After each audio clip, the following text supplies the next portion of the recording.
নমস্কাৰ সকলোলৈকে সাদৰ সম্ভাষণ জনাই পাঠ কৰিবলৈ লৈছোঁ মোৰ উপন্যাসিকা বিয়লিৰ ৰ'দালিৰ চতুৰ্দশ খণ্ড।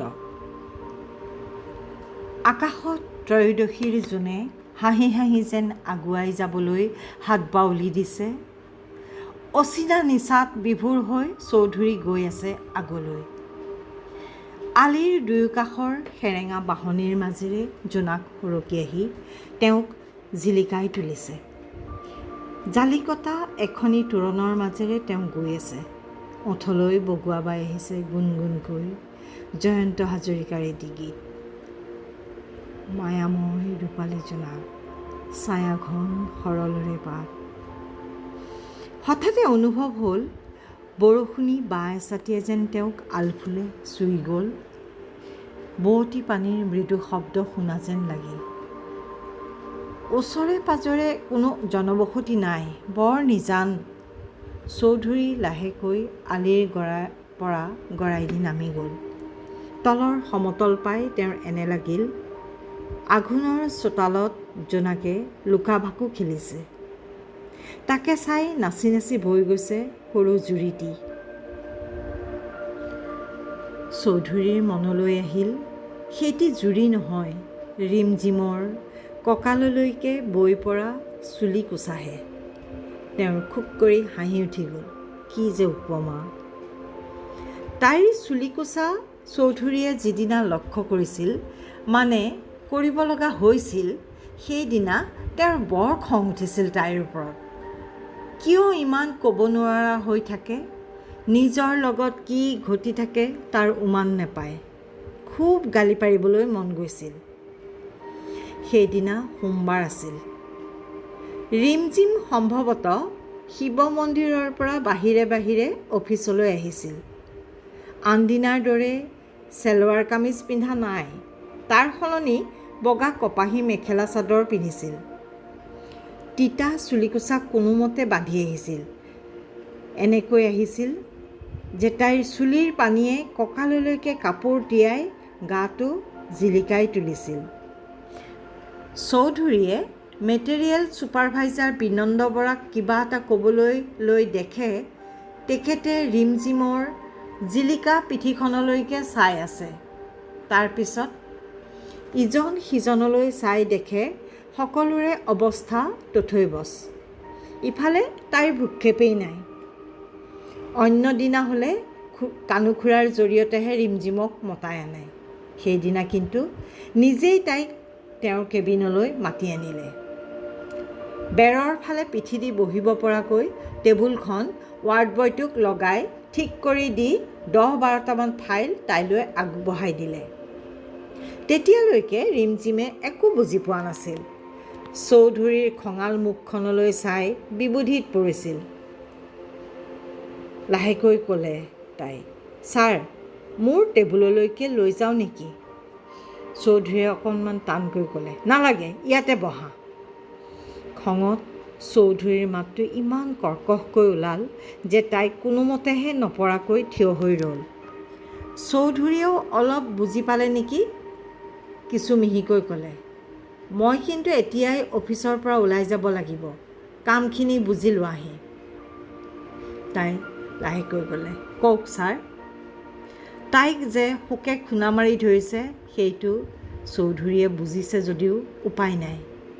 গতিকে যিমান পাৰি ধৈৰ্য আৰু মৰমেৰে কামখিনি বুজাবলৈ চেষ্টা কৰিলে। এই 3টা ফাইলৰ কণ্টেণ্ট লিষ্ট বনাই আপ টু ডেট কৰিবা। তাই মূৰ জোকাৰি ক'লে, হ'ব ছাৰ। একাউণ্টছ ফাইলটোৰ কাৰেণ্ট ডেটছপাছখিনি ভালদৰে চেক কৰি ডেট ৱাইজ এণ্ট্ৰি কৰিবা। পেণ্ডিং বিলৰ ফাইলকেইটাৰ ডিটেইলছ বনাবা, পাৰিবানে?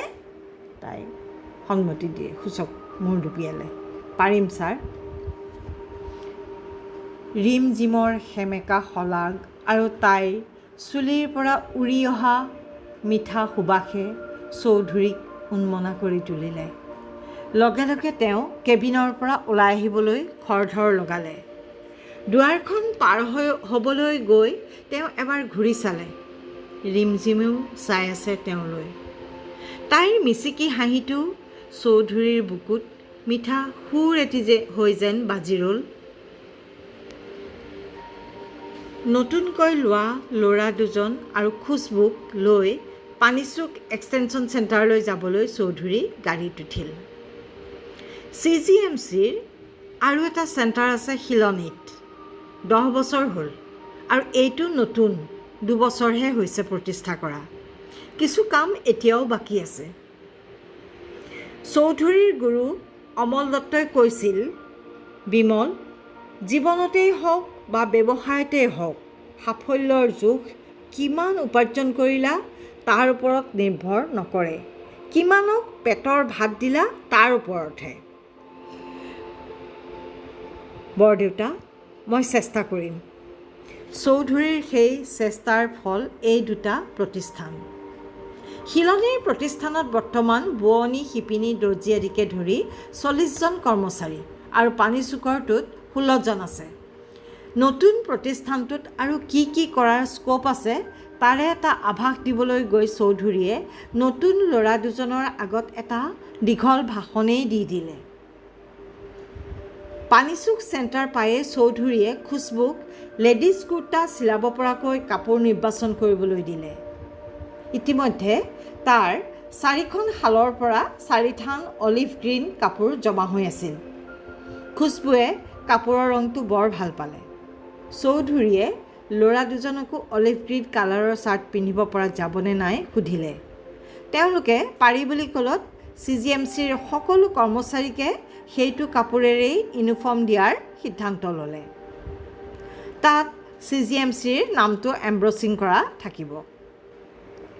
ইউনিফৰ্মৰ সিদ্ধান্তটো সম্পৰ্কে বাকীসকলে কি বুজিলে জনা নগ'ল, কিন্তু কানুখুৰাই যি বুজিলে তাৰ সাৰাংশ হ'ল, বাবাৰ সমস্যা সমাধানৰ সূত্ৰ আনতকৈ একেবাৰে বেলেগ। সমস্যা নহয়, সমস্যাৰ উৎসটোহে নিৰ্মূল কৰিব লাগে। আগলৈ আৰু তিতাচুলিয়ে কাৰো পিঠি জিলিকাব নোৱাৰে। ৰিমঝিমেও একান্ত মনে ফাইলবোৰৰ কাম কৰি গৈছে, কাৰণ ছাৰে দায়িত্ব দিছে। অফিচৰে কাম হ'লেও উলাহতে কামখিনি কৰিছে। একাউণ্টছৰ ফাইলটো চাওঁতেহে তাইৰ খেলিমেলি লাগিল। 1 লাখকৈ 2 লাখ টকাৰ এমাউণ্ট দুটা বেলেগ বেলেগ একাউণ্টলৈ যায়, কিন্তু কোনো ধৰণৰ নোট বা ডিটেইলছ নাই। একেবাৰে খাপ নোখোৱা, দেখাত এক প্ৰকাৰ অনিয়মী, কাৰণ এই অফিচৰ প্ৰত্যেকটো কামেই ট্ৰান্সপাৰেণ্ট। ছাৰক সুধিব লাগিব বুলি ষ্টাৰ দি থ'লে। আহিলেই সুধিব, ছাৰ বা কেতিয়া আহে। তাইৰ এইটোৱে বেয়া অভ্যাস। কিবা এটা মূৰত সোমালে হ'ল আৰু উত্তৰ নোপোৱালৈকে নিজেও শান্তিত নাথাকে, আনকো শান্তি নিদিয়ে। পেনটো কামুৰি কামুৰি কেবিনৰ ভিতৰতে অহা যোৱা কৰি আছে। কানুঘূৰাই তাইক লক্ষ্য কৰি আছে। এবাৰ ভাবিছিলে সুধিবগৈ, তাৰপিছত নুসুধাটোকে উচিত হ'ব বুলি বাবালৈ বাট চালে। বাবাৰ লগত যোৱা সত্য, দ্বিজেন আৰু খুচবু এটা এটাকৈ তিনিওটা অফিচ পালেহি, কিন্তু বাবাৰ দেখা দেখি নাই। তেওঁ দেখিলে ৰিমঝিমেও মূল দুৱাৰত চকু থৈ বাবালৈকে বাট চাই আছে। 4টা বাজি গ'ল। অফিচ ছুটীত সকলো ওলাই গ'ল, কানু আৰু ৰিমঝিমহে আছেগৈ। ঠিক তেনেতে চৌধুৰী অফিচলৈ সোমাই আহিল। তেওঁক দেখি তাই আগবাঢ়ি আহিছিল, কিন্তু তাইক দেখি চৌধুৰীয়ে যি প্ৰতিক্ৰিয়া দেখুৱালে, তাই 4 খোজ পিছুৱাই গ'ল। অফিচ ছুটি হ'ল, তুমি কি কৰিছা? তাই লাহেকৈ কৈ ক'লে, ছাৰ মই মানে। চৌধুৰীয়ে একে এটা সুৰতে ক'লে, এইটো অফিচত অভাৰ টাইম নাই। তাই মূৰ জোকাৰি ক'লে, নহয় ছাৰ। কি নহয়? নহয় যদি ৰৈ আছা কিয়? যোৱা। তাই আকৌ ক'লে, যাম ছাৰ, মই আপোনাক কথা এটা সুধিবলৈহে ৰৈ আছোঁ। অফিচ ছুটিৰ পাছত কি কথা আছে? কালিলৈ সুধিবা, এতিয়া যোৱা। চৌধুৰীয়ে গোঙা মাৰি ক'লে। তাই আকৌ ক'লে, নহয় ছাৰ। এই ফাইলটোত চৌধুৰীৰ সম্পূৰ্ণ বিব্ৰত হৈ উত্তৰ দিলে, কৈছোঁ নহয় কালিলৈ সুধিবা, এবাৰ ক'লে বুজি নোপোৱা নেকি? তাই আকৌ ক'লে, নহয় ছাৰ, মই অকল এইটো কথা সুধিবলৈকে ৰৈ আছোঁ। চৌধুৰী এবাৰ খঙেৰে ক'লে, কি নহয় ছাৰ, হয় ছাৰ মাৰি আছা? মই যাবলৈ কৈছোঁ, যোৱা। চৌধুৰীৰ মাতটো গোজৰণি যেন শুনা গ'ল। কানু ওচৰ চাপি আহিল, ইচাৰাৰে ৰিমঝিমক যাবলৈ ক'লে। চৌধুৰীয়ে কাক কেনেকৈ বুজাব? তাইৰ ওঠৰ মিচিকিৰ পৰা তেওঁৰ বুকুলৈ বৈ অহা মিঠা সুৰটিয়ে তেওঁক কিমান অস্বস্তিত পেলাইছে, বাৰে বাৰে সোঁৱৰাইছে। নাও হি